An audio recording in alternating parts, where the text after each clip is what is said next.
Hi, everyone. My name is Tina MacDonald, and I'm the Director of International Admission at the College of Charleston in Charleston, South Carolina, USA. I'm going to share my screen with you really quickly. I just have a quick PowerPoint presentation to show you.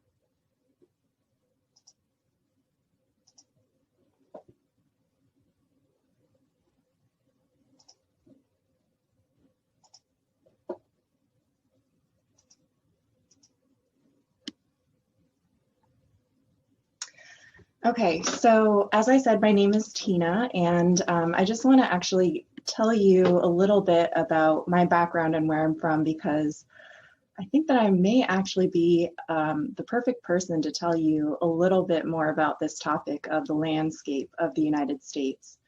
So I was actually born in the country of Japan, and I moved to the United States when I was really young with my family, so I did grow up here.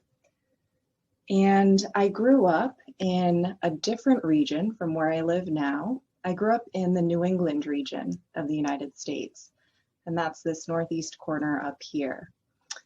I lived in a few states up here, but most recently I moved down to Charleston, South Carolina, in the southern part of the United States after living and working at 2 universities in Boston for the past 12 years. So if you know anything about the US, first of all, you must know how large it is, how big this country is. And because of that, there is a vast range of climates, cities, temperatures. I always say that different corners and pockets of the country are actually like different countries within themselves. So when I moved from the northern part of the United States to the south, I felt like I was moving to a different country, truly. I felt like I needed a passport to live in the South. And you might relate a little bit to that. I know India is also a large country, and that the different parts of India, north, south, east, west, are also very different. And it's similar in the US, where if you travel to, let's say, the southeast where I am versus the Pacific Northwest, which is this corner of the US, you'll find that people talk differently. There's different accents. The food is different. The way that they relate to people is even different. So keep in mind when you are considering the US as a university destination, you have so many states and parts of the country to choose from. And a lot of that can actually influence your university experience. So it is good to just have an idea of what the cities and the locations are of the universities that you're studying and what you want in terms of climate, weather, things like that.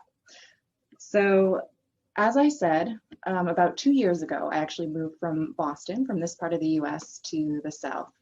And I'm going to show you a picture of where I am now. So this is Charleston, South Carolina. And for those of you that may not have been here yet, it is one of the most warm and welcoming cities I have ever lived in and visited in my entire life. And I always tell people, I truly feel that that is because of the incredible climate here. In the southeastern part of the US, I'm going to go back to this map. Fun fact, you may or may not know that when you have a large landmass, the southeastern part of that landmass is always a subtropical climate. Okay, so that's exactly where we are here at my school. So that means we have really warm, hot, humid summers and really mild and temperate winters. Okay, so if you like that type of weather, then it would be a great place for you. And I know that there's many places in India that have that type of humid subtropical climate as well. So that is really different from a place like New England, where I came from, where for the past 12 years, I experienced all 4 seasons. And I'll show you some personal pictures that I have in a little bit. But that's one of the great benefits of living in a different part of the country where you have a very distinct difference between the 4 seasons: winter, spring, summer, and fall. Some students love that, especially if you're not from an area where you've had a distinct winter, for example. You can learn how to ski, you can learn how to snowboard. Some students hate that. And I'll be honest, 6 months of winter out of the year, if you live in the very northern part of the United States, that can be a little tough sometimes. But again, this is totally up to you and what you prefer climate-wise. So talking about some of the cities in the United States, I want to actually give you a little quiz. Can anyone enter in the chat what the largest city is in the United States in terms of population? Does anyone know? Without Googling it, please. Or you can speak it. Okay, someone said LA, NYC, LA, New York. Great guesses, you guys. So you got the top 2 cities. The number 1 city, the largest city in the US, is New York City. And I won't make you guess how many people that is. I'm going to tell you that and make it easier for you. New York City has about 8 million people. Okay, so keep that in mind. That is the largest city in the United States. When you're comparing that size to some of the cities in India and China, that is certainly not going to be the largest city that you find in a country like yours. So while the US is vast, our major cities are often not as populated as other countries in the world. LA has about 4 million people, and then the 3rd largest city is Chicago, which is in the center of the US. It's actually not on my map here. And Chicago has about 2.5 million people. The last time I checked, I believe New York City was equivalent to the population of Bangalore, but I might have to refresh that fact. So that just gives you a little context there. So as I said, I'm going to show you some pictures.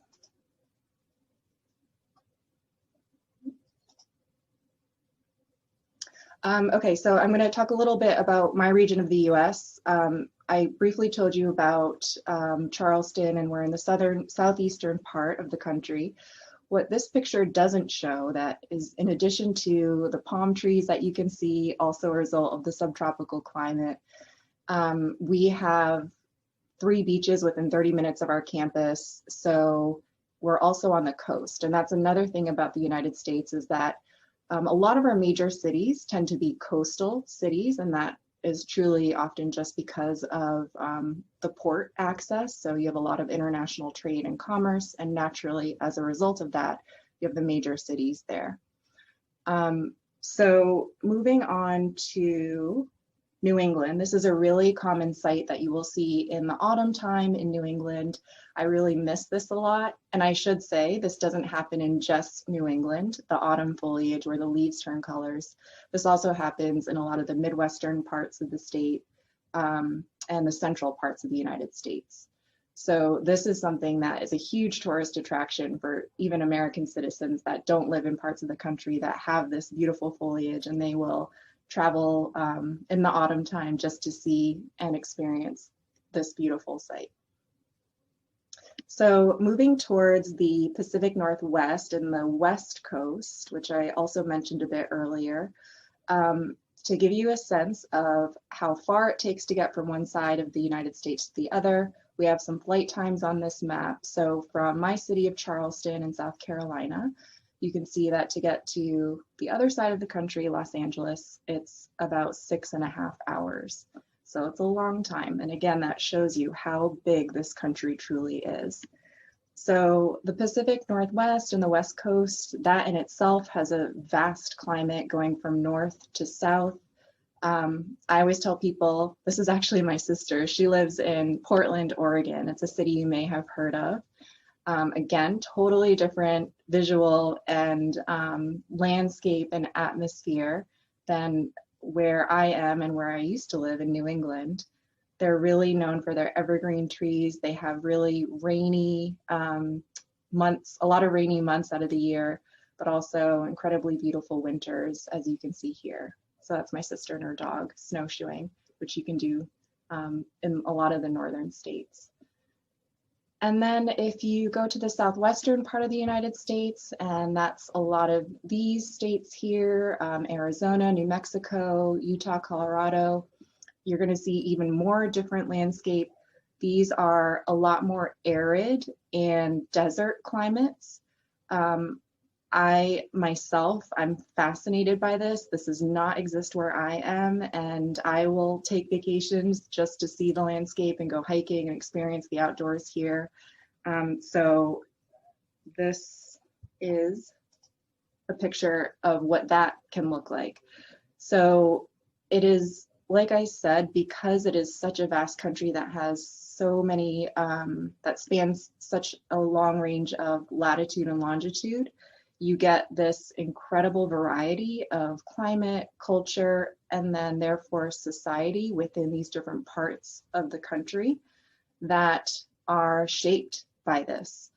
I really hope that you get to experience all these different parts of the United States when you're a student here. That's one of the great things about coming and studying abroad, is that even if you end up in, let's say, California or New York, then you can fly and travel and take trips with your classmates to different parts of the country and experience the big major cities that we have, some of the smaller, more rural areas, and really experience the natural beauty and landscape and all that the United States has to offer. So that's it for me.